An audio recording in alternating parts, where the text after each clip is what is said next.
posto. Espero e tenho certeza, como disse no início, que possamos sair, né, deste campo de batalha mais fortalecidos, né, em paz, com o direito autoral revigorado, fortalecido, que nós tenhamos a visão sempre clara da pessoa do autor, do criador, o fortalecimento do direito autoral possa ser uma realidade que saia deste debate e dos demais que certamente faremos. Quero ouvir, senhor mediador, o professor Manuel Revisor e todos os demais colegas. Deus nos ilumine também nessa missão. Muito obrigado.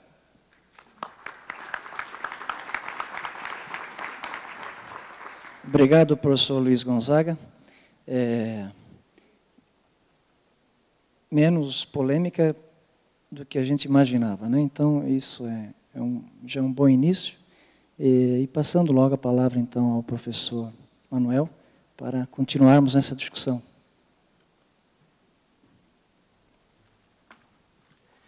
Bom, boa tarde a todos.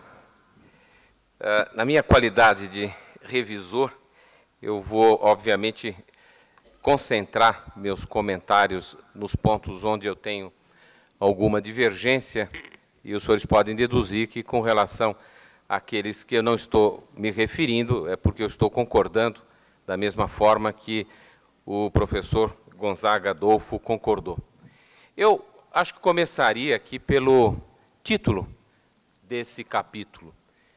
Como o professor Gonzaga Adolfo já mencionou, houve uma mudança de redação do caput. O caput agora fala, é permitido o uso de obras protegidas sem necessidade de autorização dos titulares, a remuneração por parte de quem as utiliza, nos seguintes casos. Então, substituiu-se aquela redação anterior de não constitui ofensa aos direitos autorais.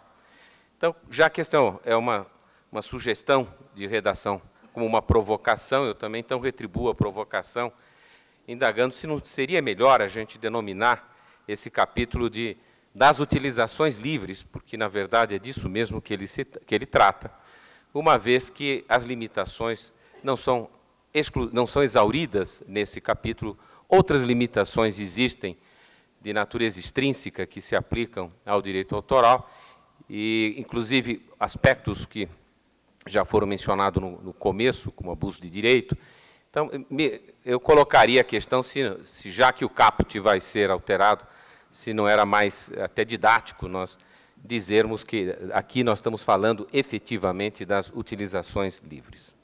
Com relação à mudança de redação no caput, a que se referiu o professor Gonzaga Adolfo, eu não concordo. Eu não acho bom dizer que é permitido o uso, entre outros casos, ou alguma redação semelhante, porque eu acho que isso pode prestar confusão de que, além do que está enunciado aqui, existiriam outras utilizações. Não é esse o sentido aqui. Eu acho que, quando a proposta fala em torná-la exemplificativa, ela obtém isso com aquela cláusula geral que está mais para frente e que vai ser o objeto de discussão no próximo painel.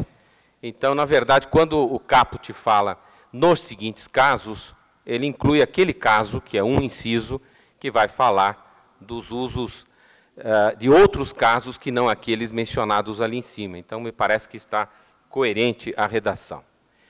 O primeiro inciso, o inciso 1, é, de fato, um dos incisos mais problemáticos dessa proposta. Quer dizer, a questão da reprodução por cópia privada, com as novas tecnologias, tem sempre representado um grande risco de esvaziamento do conteúdo patrimonial, do direito patrimonial do autor, e acho que, de fato, precisa na lei alguma coisa que venha temperar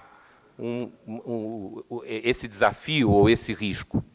Então, de um lado, eu acho que essa redação atual é melhor, ela é mais adequada, porque aquela questão dos pequenos trechos, eu acho que era uma redação que ensejava alguns problemas práticos de utilização da obra, mas eu acho que esta redação ela tem que ser lida, evidentemente, junto com aquele outro dispositivo que o professor Gonzaga Adolfo mencionou, que é o da reprografia, porque sem regular a reprografia, nós ficamos aqui com um problema nesse inciso 1.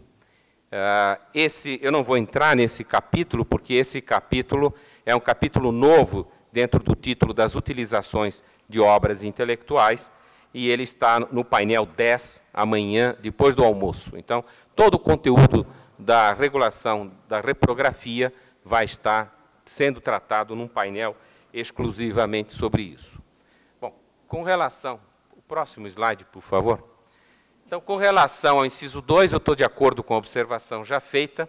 O meu próximo comentário é no inciso 3. Eu acho que o inciso 3, ele é um inciso que precisa ser tecnicamente melhor trabalhado. E eu diria melhor trabalhado, porque, primeiro, sempre me chamou a atenção que se persista na utilização de palavra imprensa e diários e periódicos, quando nós sabemos que, nesta época em que a internet e os provedores de conteúdo têm uma atuação dentro da atividade jornalística, da atividade de conteúdo noticioso muito intenso, eu acho que a gente deveria abranger e adotar uma redação mais moderna, mais atualizada. Talvez esse é um dos casos onde esse problema da utilização de notícias, de informações, a reprodução dentro de provedores de conteúdo, de sites de uma maneira geral, deveria ficar mais clara.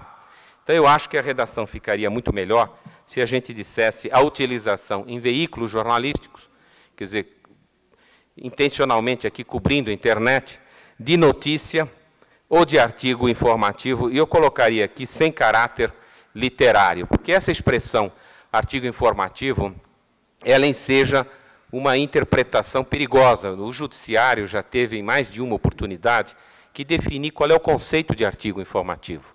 Já houve casos em que, em reportagem, se pretendeu assimilar reportagem a artigo informativo, entrevista a artigo informativo, e até mesmo artigos outros que são informativos, mas eles têm um caráter até literário muito mais evidente. Então, eu acho que o conteúdo, essa expressão sem caráter literário, ela ajudaria a explicitar exatamente o que é o objetivo aqui. Quer dizer, o que se quer dizer aqui é que as simples informações de imprensa podem ser utilizadas em outros veículos jornalísticos, mas não artigos informativos de uma maneira geral. Eu acrescentaria um E ali no final, porque acho que a redação fica melhor. O outro inciso 4, eu acho que o inciso 4 aqui ele não está incompleto. Como bem mencionou o professor Gonzaga Adolfo, este aqui é uma atualização do antigo dispositivo que falava o apanhado de lições e estabelecimentos. Eu acho que é interessante ampliar e colocar a reprodução de palestras, mas eu acho que também tem o problema prévio, muitas vezes, que é a fixação, quer dizer, aquela gravação, seja de áudio, seja do audiovisual, que é feita, não é? Então, a fixação é a etapa inicial para depois a reprodução. E eu colocaria aqui, porque eu acho importante esse qualificativo de para seu uso privado e não comercial, porque é essa a ideia, quer dizer, a ideia que esse dispositivo quer deixar claro é que a fixação, a reprodução de palestras, conferências ou aulas feita pelas pessoas a quem se dirigem para uso privado delas e não comercial é evidentemente lícito, mas qualquer outra utilização não. E esta expressão que vem a seguir, vedada a publicação independente do intuito de lucro, não me parece suficiente para cobrir isso. Com relação ao inciso 5, eu não tenho comentários, apesar de ter aumentado aqui o escopo desse dispositivo, que agora é portador de eficiência de uma maneira geral e não só visual, eu não tenho maiores observações, nem com relação ao inciso 6º, então eu vou agora para o inciso 7º, que é a questão do clipping. Eu acho um bom momento de a gente regular essa questão do clipping. Acho que o clipping tem aí uma regulação restritiva, mas eu acho que está, pelo menos inicialmente, eu acho que ele está numa boa medida, só que eu não gosto muito da redação como estava,